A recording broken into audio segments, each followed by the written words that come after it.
जमलेल्या माझ्या कट्टर कडवट निष्ठावंत शिवसैनिक बांधवांनो, भगिनी आणि मातांनो,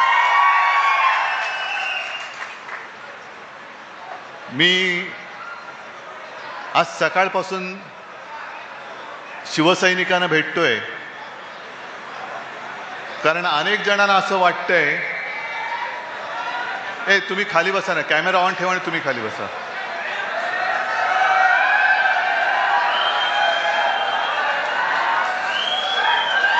अनेक जणांना असं वाटतंय की 1-2-5 खासदार फोडले,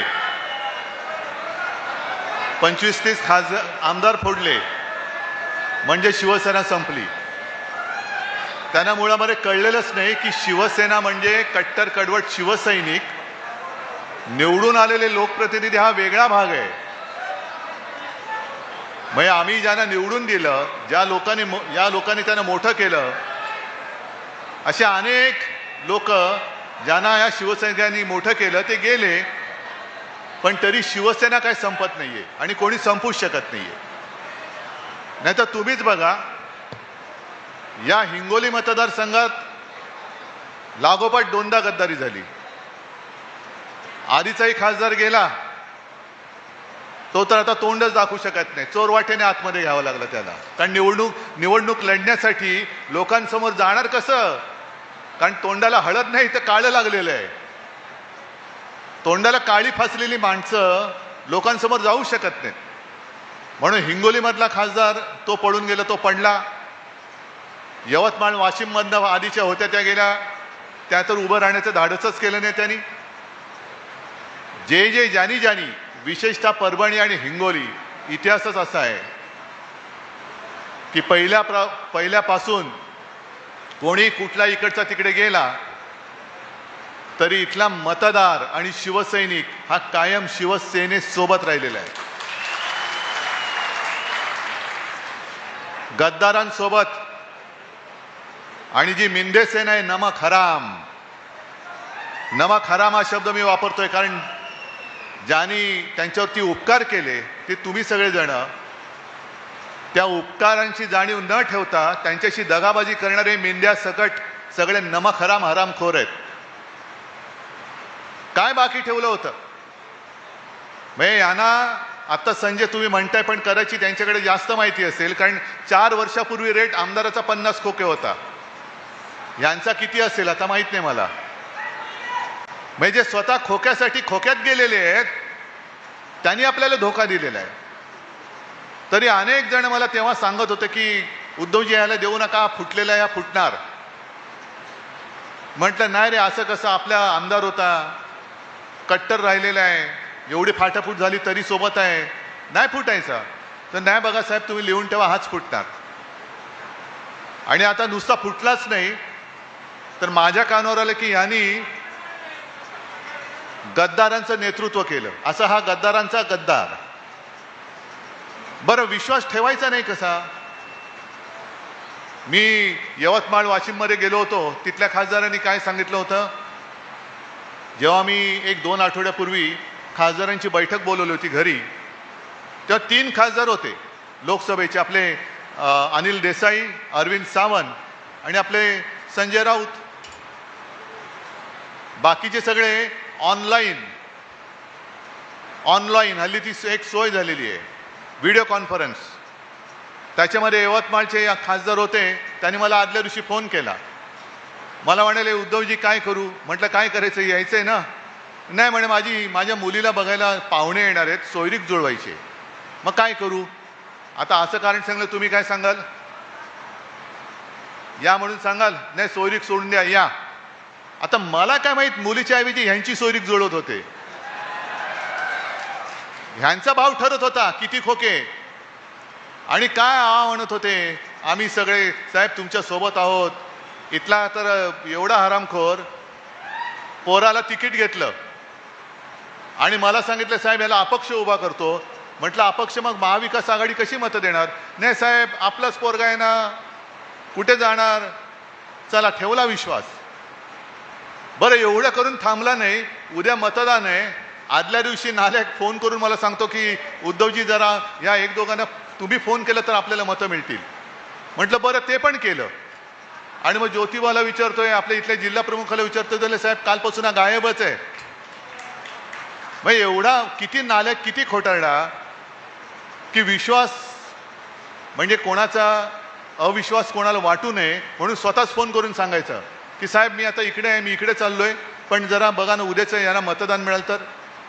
मग एवढा नालायकपणा ज्याच्या रक्तामध्ये भिनलेला आहे, एवढी गद्दारी ज्याच्या रक्तात भिनले, मला तर लाज वाटते की अशी गद्दार माणसं, ही माझी चूक आहे म्हणून मी तुमची माफी मागतो की मी हे बुजगावणं उभं केलं होतं. हे बुजगावणं होतं म्हणजे अक्षरशः लिलावात जशी उभे राहतात तशी ही त्यांना काय शब्द वापरायचा तो वापरा. कारण हल्ली शिवीगाळी, एका मुंबईच्या खासदारानं पत्रकारानं शिवीगाळी केली, म्हणजे कहर झाला. ही सगळी लोक बुरखा घालून आपल्यात वावरत होती, म्हणजे वाघाचं कातड पांघरलेले हे लांडगे होते, कोल्हे होते, गाढवं होती, त्यांना आपण काय प्रेमाने डोक्यावरती घेतलं होतं. पण त्या लायकीची माणसं नाहीयेत, नव्हतीच. आणि जो परभणीचा इतिहास आहे, जो हिंगोलीचा इतिहास आहे, तोच मला परत इकडे पाहिजे. जो जो गेला तो संपला, तो या राजकारणातून बाद झाला म्हणजे पूर्ण बादच झाला, त्याला बादच करून टाकायचा. आजपासून तुम्ही सगळे खासदार आहात आणि या हिंगोलीची जबाबदारी मी तुमच्यावर सोपवतोय. विकास निधी म्हणजे कसला, ती एक लगेच हल्ली काय झाले, ह्या मोबाईलवरनं एवढं काही जग जवळ पण आलंय आणि सगळ्यांच्या अडचणी पण वाढल्यात. नको ते वेळेला नको ते फोटो, नको ते रील सगळीकडे जातात. तसं यांचं एक रील फिरतंय, विमानात बसलेले आहेत. कुठून आणला हा पैसा? चार्टर्ड विमान. तुम्ही दारानो कधीतरी विमानतळ तरी पाहिलंय का? माझा शेतकरी जो त्याला म्हणजे मराठवाड्यातला शेतकरी लातूरचाच, ज्याच्याकडे बैल नाही, पत्नीला नांगराला जोडून तो शेती करतोय आणि हे विकास करायला नालायक लोक तिकडे जात आहेत. का? ते शेतकऱ्याचा पहिला विकास कर. म्हणजे नांगराला बैल नाहीये, सगळं गहाण टाकलेलं आहे, शेत जमीन गहाण टाकलेली आहे. खतं खरेदी करायला पैसे नाही, बियाणं करायला पैसे नाही आहेत. मोदी बाबांचं ठीक आहे, मोदी बाबा सांगतात खतं वापरू नका, सोनं खरेदी करू नका. अरे सोनं खरेदी करण्याची ताकदच तुम्ही ठेवलेली नाहीये माझ्या या देशातल्या नागरिकांची. कसं करणार सोनं खरेदी? पण सोनं खरेदी करू नका, आमदार खासदार खरेदी करा. आमदार खासदारांचा भाव सोन्यापेक्षा स्वस्त झाला की काय? काय गळ्यात घालून फिरताय आमदार खासदारांना? किती नालायकपणे, किती कहर करायचा. एक तर स्वतःच्या हिमतीवरती खासदार निवडून आणता आलेले नव्हते.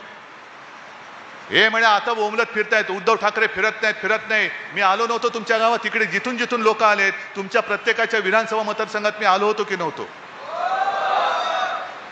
मग मी जर का असं बोललो गर्वाने, मी आलो नसतो, मी फिरलो नसतो, तर या बुजगावण्याला खासदार केला असतात तुम्ही? एक तर पक्ष चोरलेलं, चिन्ह चोरलेलं, नवीन चिन्ह घेऊन आपण लोकांसमोर गेलो. तुम्ही सगळ्यांनी अक्षरशः दिवस रात्र एक करून ना कुटुंबाकडे पाहिलं, ना तुमच्या प्रकृतीकडे पाहिलं, रक्ताचं पाणी केलं, रक्त आटवलं, समोरून पैशाचा धबधबा कोसळत होता. काय तुम्हाला पैशाच्या ऑफर आल्या नव्हत्या? कशाला काम करतो, गप्प बस, तुला एवढे पैसे देतो. अनेक शिवसैनिकांना आल्या, पण शिवसैनिकांनी त्या हरामाच्या पैशाला लाथ मारली आणि हातात भगवा धरलेला शिवसैनिक हा निष्ठेने त्याच्यासमोर उभा राहिला. निष्ठेने उभा राहिला. निष्ठा कधी विकली जाऊ शकत नाही, निष्ठेची कोणी किंमत करू शकत नाही. पण जी एक लाट निर्माण केली गेली होती, राम मंदिर बांधले म्हणून देशात मोदींची लाट होती, त्या मोदींच्या लाटेत शेवटचे फक्त 15 दिवस आपल्याला मशाल निशाणी मिळाल्यानंतर महाराष्ट्राने भाजपचं गाढव हे अडवलं होतं. आपण महाविकास आघाडीचे 31 खासदार आपण निवडून आणले होते. त्याच्यामध्ये मी अभिमानाने सांगेन, माझ्या मराठवाड्याने 3 खासदार शिवसेनेची दिले होते निवडून. अभिमानाने सांगेन. हे भाजपच्या विरोधातलं मतदान नव्हतं, हे मशालीच्या विश्वासावरचं मतदान नव्हतं, शिवसेना प्रमुखांच्या चेहऱ्यावरती बघून मतदान झालेलं नव्हतं. मग मोदींच्या विरोधात एवढी लोक असताना पुन्हा तुम्ही त्यांच्याचकडे काय गेलात? बरं, आणखीन एक रहस्य असं आहे की जिथे काही भविष्य नाहीये, भवितव्य नाहीये, म्हणजे मिंदेचं भवितव्य शून्य आहे. काम संपलं की मिंदेला सुद्धा कचऱ्याच्या टोपलीत टाकणार आहेत, हे लिहून ठेवा तुम्ही. पण भाजपात हे जायच्या ऐवजी मिंदेकडे का गेले हे मोठं कोड आहे. का भाजपात का नाही गेले? म्हणजे मला तर आता शंका वाटते की काल विमानामध्ये योगायोग असेल, आपल्या राज्याचे मुख्यमंत्री पण होते माझ्यासोबत. मग लगेच पत्रकारांचं सुरू झालं, चर्चा काय झाली? चर्चा म्हटलं उच्चस्तरीय चर्चा होती, ढगांच्या वरची. पण मला अशी शंका वाटते की हे जे म्हणतात ना ऑपरेशन काय टायगर, अरे टायगरवरती कोण ऑपरेशन करू शकत नाही. एक पंजा मारला ना तुमचं सगळे आतडी बाहेर येतील. हे ऑपरेशन टायगर नाहीये. मला शंका येते ऑपरेशन देवेंद्र आहे.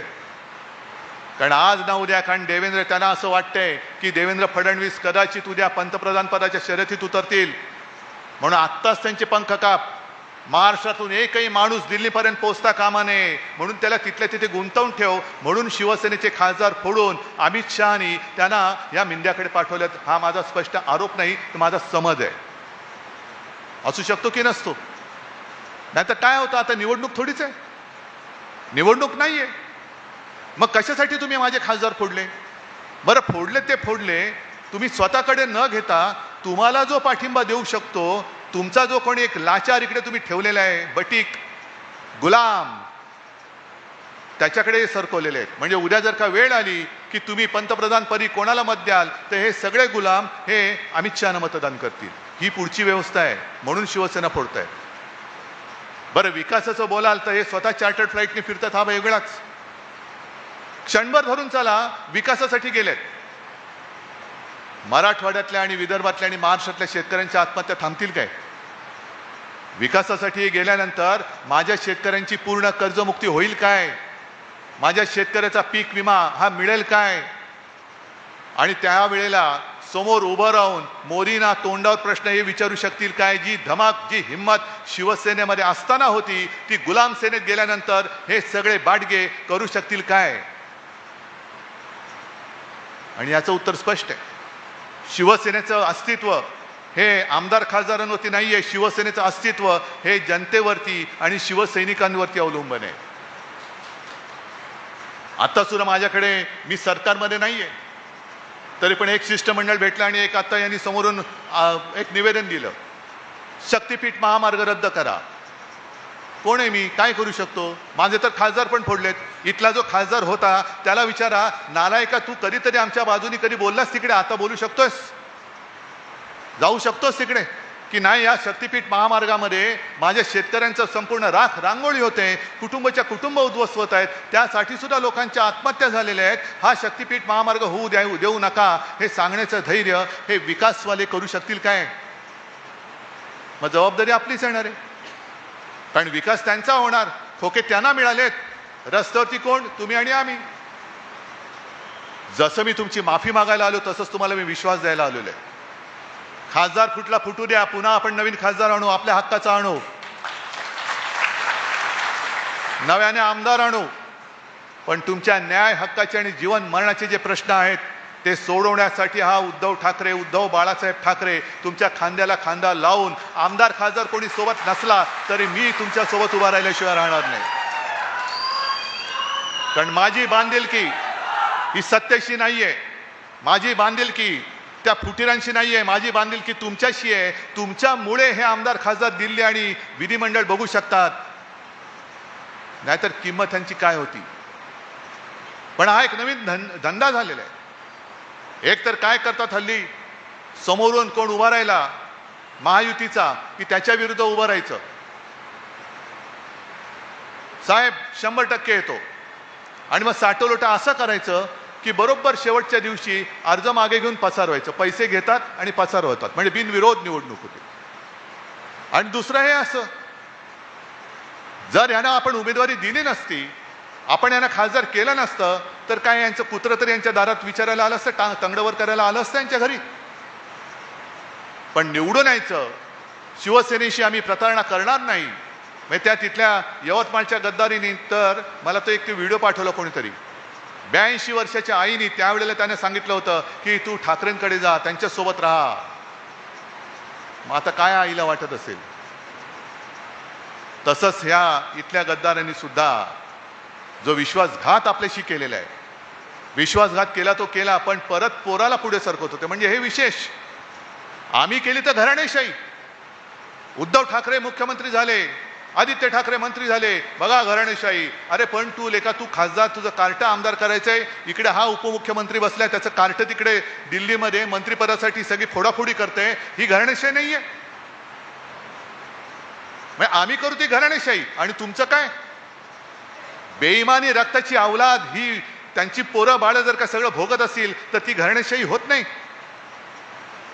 बरं, कशासाठी तुम्ही गेलात तिकडे? आता संजय राऊत यांनी जो विषय घेतला तो आपल्याला राज्यभर करायचा आहे, करणार, नक्की करणार. कारण राम मंदिर हा आपल्या केवळ महाराष्ट्राच्याच नव्हे तर तमाम जगातल्या तमाम हिंदूंच्या जीवाभावाचा प्रश्न आहे. जर अडवाणीजींनी रथयात्रा काढली नसती आणि हिंदुत्व जे शिवसेना प्रमुखांनी पुन्हा एकदा वरच्या पातळीवरती आणलं होतं, या देशातली 1987 सालची पार्लेची पहिली पोटनिवडणूक अशी होती जी हिंदुत्वाच्या मुद्द्यावरती जिंकली गेली. आणि मग तेव्हापासून सगळ्यांच्या लक्षात आलं, अरे हिंदू वोट बँकेवरती निवडणूक जिंकू शकतो. मग भाजप सोबत आला, मग अडवाणींनी रथयात्रा काढली, मग मंडल कमंडल झालं, बाबरी पाडली गेली. त्यावेळेला आपल्याकडनं मराठवाड्यात सुद्धा आणि महाराष्ट्रातनं अनेक शिवसैनिक तिकडे गेले होते. पण बाबरी पाडल्यानंतर सगळे भाजपवाले 2 पायात शेपूट घालून बिळात लपून बसले होते. आम्ही नाही, आम्ही नाही, आम्ही नाही, आम्ही नाही, आम्ही नाही, आम्ही नाही. आणि कोर्टाने निर्णय देऊन राम मंदिर झाल्यानंतर काय छाती काढून पुढे आले, शंकराचार्य नको, हा नको, तो नको, फक्त मीच, जणू काय मीच सगळं केलं आणि मीच राम मंदिर उभं केलं. मग आता राम मंदिराची जी काही लूट चालले, मंदिर वही बनाएंगे, कशासाठी? लूटने के लिए. ही गद्दारी जी झालेली आहे आणि गद्दार गट, गद्दार सेना जी आहे, जी त्यांची गुलाम झालेली आहे, ते राम मंदिराच्या प्रश्नाबद्दल, राम मंदिराच्या लुटीबद्दल प्रश्न विचारू शकतील काय? आपण करणार आहोत, राज्यभर आंदोलन करणार आहोत. पण हा केवळ गद्दारीचा प्रश्न आहे, तो शिवसेनेशी नाही, उद्धव ठाकरेशी नाही, हिंगोलीचा नाहीये, ना परभणीचा, ना आणखीन कुठला. हा हिंदूंची, हिंदुत्वाशी केलेली ही गद्दारी आहे, ज्याचा जाब आपल्याला भाजपाला विचारावा लागेल. जसं त्यावेळेला मोगल आक्रमकाने आपली मंदिरं लुटली, काही तोडली, तसंच ते बाबरी बांधली गेली होती ना. मग त्यावेळेला मोगलांनी जर का आपली मंदिरं लुटली म्हणून आपण त्यांना शिव्या घालत असू, तर आता तुमचे जे काही चेले चपाटे राम मंदिर लुटतायत त्यांच्यावरती कारवाई आजपर्यंत का केली नाही? मध्य प्रदेशमध्ये भाजपचे मुख्यमंत्री मंदिराच्या परिसरातल्या जमिनी लुटल्या, पत्रकार परिषदेत आलं. हेच जर का इतर कोणी विरोधी पक्षातल्यांनी केलं असतं तर देशभर यांनी काय हंगामा केला असता. म्हणून आज जो सामनामध्ये संजय राऊत यांनी आग्रह केलेला मुद्दा म्हणून वाचा. कारण मधल्या काळामध्ये सगळे सकल हिंदू समाज म्हणजे काय, हिंदू जनजागृती म्हणजे काय, हिंदू खतरे में है, अरे आम्ही हिंदूच आहोत. पण जेव्हा काँग्रेसचं राज्य होतं तेव्हा इस्लाम खतरे में आहे म्हणून घोषणा दिल्या जायच्या. आता 12 वर्ष तुमचा बसले तिकडे जग काय विश्वगुरु, त्यांच्या काळामध्ये हिंदू खतरे में कसा आला? मग ते सगळे जे होते ज्यांनी मोर्चे काढले, नुसता काय तमाशा केला, ते आता गेले कुठे लपून बसले की राम मंदिर लुटलं जाते, मंदिराच्या नावाने लुटी चालू आहेत. शंकराचार्य म्हणाले केदारनाथ मंदिरातलं सोनं लुटलं गेलंय. कुठे गेले हे सगळे हिंदू तथाकथित भोंदू? हा वरवरचा विषय नाहीये. हे जे सगळं चाललेलं आहे हे 2/3 बहुमतासाठी चाललेलं आहे. कारण निवडून आले नाहीत, आपण त्यांना येऊ दिलं नाही, 240 वरती भाजपा थांबला. मग पुढे काय करायचंय? घटना तर बदलायची आहे, हातात तर पूर्ण ताकद पाहिजे. आणि मध्ये जे काही महिला आरक्षणाच्या बुरख्या आडून किंवा त्याच्या आडून डिलिमिटेशनचं जे काही बिल आणत होते, विधेयक आणत होते, ते जर का झालं तर तुम्हाला आम्हाला कोणी विचारणार नाही, पूर्णपणे उत्तरेच्या ताब्यामध्ये हा देश जाईल. आमच्या मताला काहीच किंमत नाहीये, ती आताही नाहीये.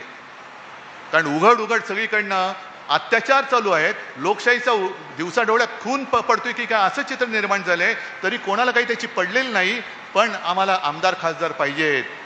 शेतकरी मेला तरी मरू दे, शक्तीपीठाखाली चिरडला गेला तर जाऊ दे, पेपर फुटले तर फुटू दे, विद्यार्थ्यांनी आत्महत्या केली तर करू दे.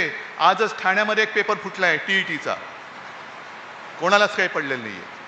नीटचा पेपर फुटला, धर्मेंद्र प्रधाननी राजीनामा तर दिलाच पाहिजे, पण त्यातलं जे काही केंद्रबिंदू होतं ते आपल्या दुर्दैवाने आपल्या महाराष्ट्रातलं होतं. आणि असं म्हणतात की ते पकडलेले किंवा ज्यांच्यावरती आरोप आहेत ते सगळे यांच्या परिवाराशी संबंधित होते.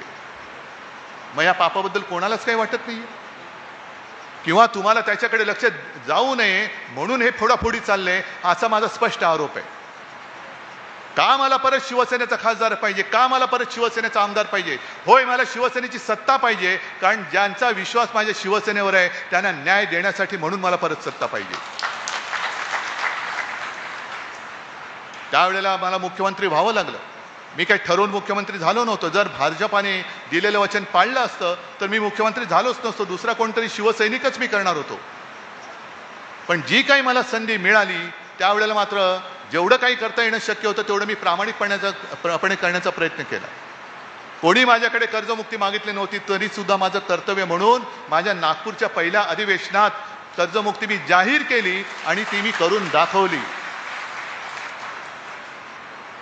मी फुकटामध्ये रेशन वाटा हे वाटा असं नाही करत, पण गोरगरिबाला काहीतरी जेवण मिळालं पाहिजे त्याच्यासाठी 10 रुपयात शिवभोजन करून मी दिलं होतं. आता काय झालं मला माहिती नाहीये. कोरोनामध्ये तुमच्या सगळ्यांच्या सहकार्याने आपण महाराष्ट्र सावरला होता. पाडलं सरकार. अरे पण पाडलं तर पाडलं, सत्ता तुम्ही मिळवलीत, मिळवल्यानंतर काहीतरी त्याचा उपयोग करून द्या ना. महाराष्ट्राचं भलं करा ना, देशाचा विकास करा तुम्ही. तो नाही करायचा. फक्त आम्हाला सत्ता पाहिजे, सगळे आमच्या ढेंगे खालनं जायला पाहिजेत. नाही होणार. छत्रपती शिवरायाचा महाराष्ट्र कोणाच्या ढेंगे खालनं नाही जाणार. आणि तो जो जमाना होता मराठ्यांच्या घोड्यांच्या टापाने दिल्ली हादरायची, तो जमाना आपल्याला आता परत आणावा लागेल.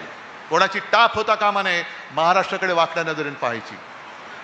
आणि मला खात्री आहे आज अनेक जण नवे जुने माझ्या समोर आलेत, कुठे काही बिघडलेलं नाहीये. मला खात्री आहे एक सुद्धा माझा कट्टर कार्यकर्ता गद्दाराच्या मागे गेलेला नाही, जाऊ शकत नाहीये.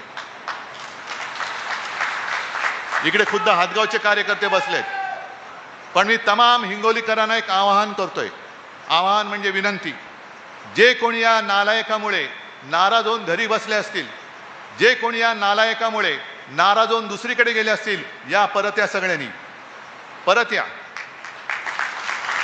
कारण ह्याला काय होतं, ह्याच्याकडे मी दिलं होतं सूत्र, बन तू खासदार.